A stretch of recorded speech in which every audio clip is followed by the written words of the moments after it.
बल्दिया कोरंगी के director administration की तरफ से एक ऑर्डर 2 फरवरी 2022 को जारी किया गया, जिसके तहत मोहम्मद काशिफ अहमद जो कि ग्रेड 17 कौंसल के मुलाजिम हैं, इनको बल्दिया कोरंगी से फारिग कर दिया गया है और बल्दिया मलीर में रिपोर्ट करने के लिए कहा है। डायरेक्टर एडमिनिस्ट्रेशन की तरफ से जारी होने वाले ख़त में यानी और रिलीविंग ऑर्डर में वाज़ेह तौर पर कहा गया है कि लोकल गवर्नमेंट की तरफ से आने वाले लेटर के बाद Kashif Ahmed Khan grade 17 employees council employees जो कि बल्दिया मलीर से बल्दिया कोरंगी मुंतकिल हुए थे और डिप्टी डायरेक्टर एंटी इंक्रोचमेंट बल्दिया कोरंगी की हैसियत से, ताहम उनको बल्दिया कोरंगी में फिर तैनाती भी दे दी गई थी और मलीर जोन में यानी मलीर टाउन में उनको ग्रेड 17 में डिप्टी डायरेक्टर एंटी इंक्रोचमेंट गुज़श्ता चंद दिनों पहले ही तैनात किया गया था।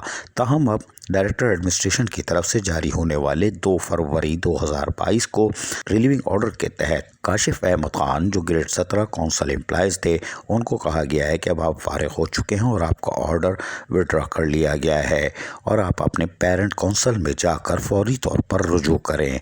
और ये तमाम अहकामात कंपोनेंट अथॉरिटी यानी बल्दिया कोरंगी की कंपोनेंट अथॉरिटी से इजाज़त के बाद निकाला गया है।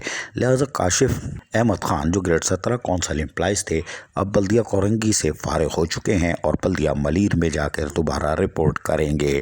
ये तोता मैने की कहानी है। क्या सिर्फ काशिफ अहमद खान ही बल्दिया मलीर से कोरंगी ट्रांसफ़र हुए थे? हालांकि नैब सदा जो सॉलिड वेस्ट मैनेजमेंट बोर्ड में नैब में अभी तहकीकाती मराहिल से गुजर रहा है और ज़मानत कबल गिरफ्तारी कराई हुई है वासिक ज़फ़र, वो भी बल्दिया मलीर से बल्दिया कोरंगी मुंतकिल हुए थे। ये हैरान कुन ऑर्डर है कि ये कैसे काशिफ अहमद का कैसे निकला, इसके पीछे कौन सी लॉबी काम कर रही है। ताहम इस पर हम ज़रूर काम करेंगे। बल्दिया मलीर से बल्दिया कोरंगी ट्रांसफ़र होने वालों को फिर मुकम्मल तौर पर वापस भेजा जाए ताकि नामज़दगान की फहरिस्त में बल्दिया कोरंगी का नाम ना आए। अज़ीज़ आरिफ, KBS बल्दियाती न्यूज़ कराची।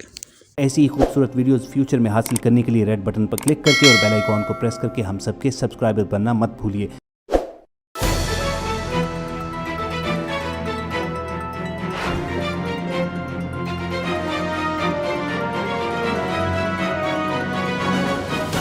KBS बल्दियाती न्यूज़।